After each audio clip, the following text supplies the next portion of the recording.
Hello, and welcome to Unreal Engine 5, the Complete Beginner's Course. My name is David, and I will be your instructor for this course. The first thing I want to do is explain my inspiration for creating this course, which will then help to explain sort of my philosophy for how I structured it. So when I first began my journey to learning the Unreal Engine, I was pleased to find that there was a wealth of information available. However, after looking around for a while, I noticed I kept running into the same two problems. The first was that the information I was finding was completely unstructured.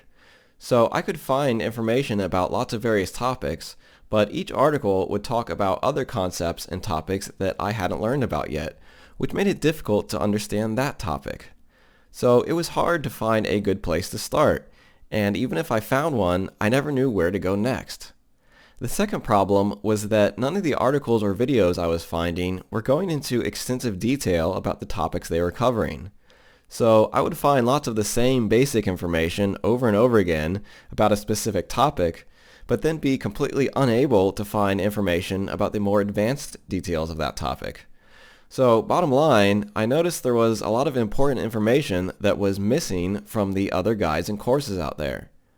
So these roadblocks that I encountered during my learning experience is what inspired me to create this course the way that I did, in the hopes that it will result in a better learning experience for others. So when I crafted this course, I invested a lot of effort into creating a solid structure for it, meaning what topics are covered and in what order. So the course is laid out very carefully, so that you can go into it knowing absolutely nothing, and then little by little, each lecture builds upon the previous lectures, so that every time you learn something new, you already have all the knowledge you need to learn that new thing without any confusion. And then secondly, after carefully choosing which topics should be covered in a beginner's course and which shouldn't, I made sure to cover those basic topics in detail. So at the end of this course, you should have a thorough understanding of all the basics of Unreal Engine and be fully prepared to move on to more intermediate topics. Okay, but there can be a downside to this approach. For some people, they're not really that interested in learning about all the nooks and crannies. It basically depends on what your goals are for learning Unreal Engine. This course was designed for those who want to learn as much about it as possible. If you're just looking to have a bit of fun and to tinker around a little bit, then this might not be the right course for you. But if you're interested in getting really good, possibly becoming an indie developer or even working for a major studio, then I strongly believe that this is the course for you. This course will teach you the knowledge that normally falls through the cracks. Alright, so like I said, it is my hope that I have developed the best learning experience possible for you.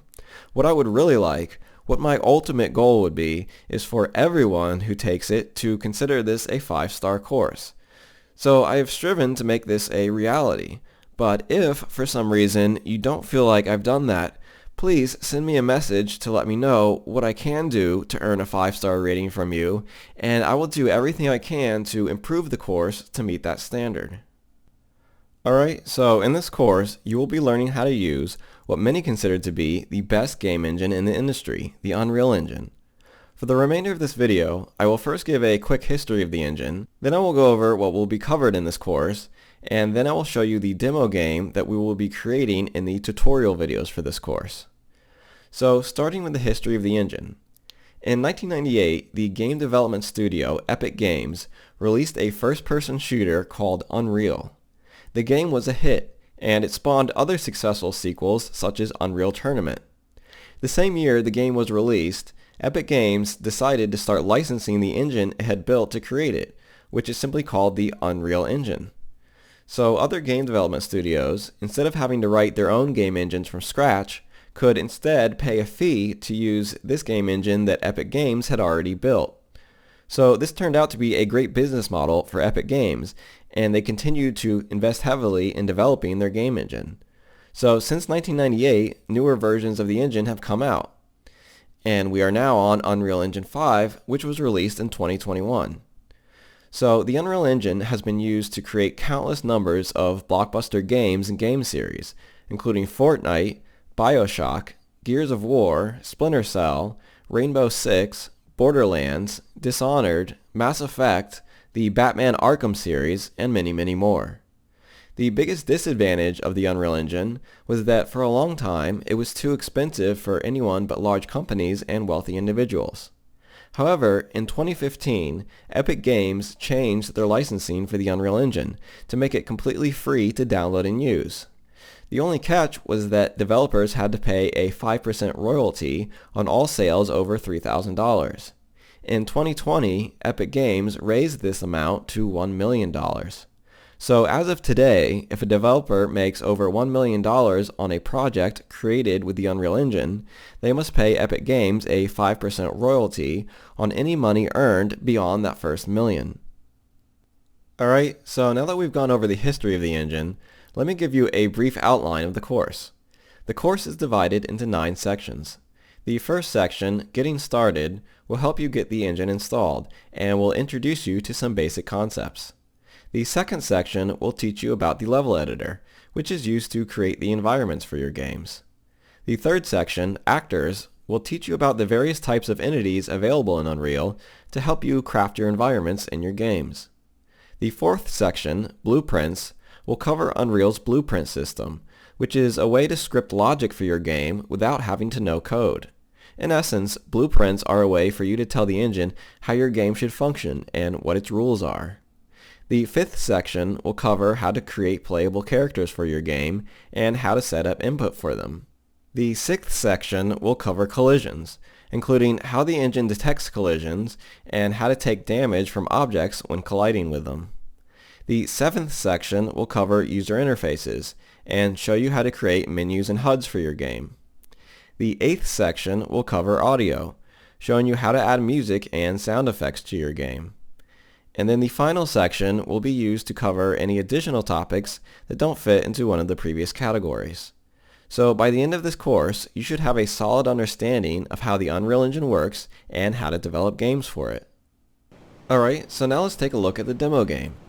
So the game has a first-person character that can do things like walk, look around, and jump. So you will learn how to create these movements and how to map the input to both the keyboard and mouse and the gamepad. You will learn how to place and position objects, such as these blocks here, in order to create the environments that the player will play in.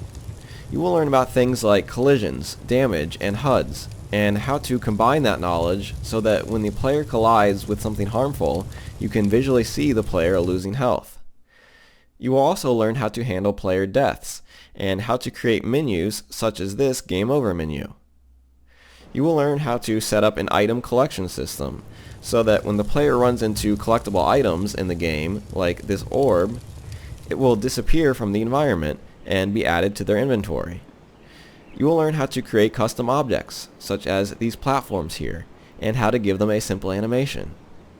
You will learn how to add audio to the game, such as this background music. You will learn how to create enemies that move around, such as these fire spheres.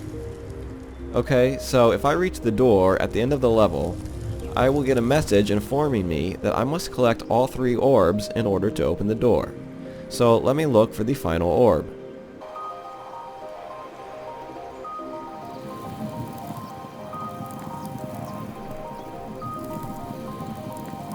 Okay, and now that I have the final orb, I can come back to this door, and now I'll be able to open it, walk through, and win the game. Alright, so by the end of the course, not only will you have made this game from scratch, but you will know exactly why you did everything, so that you will then be able to apply the knowledge to your own custom games. Alright, so again, welcome to the course, and I hope you find it fun and educational.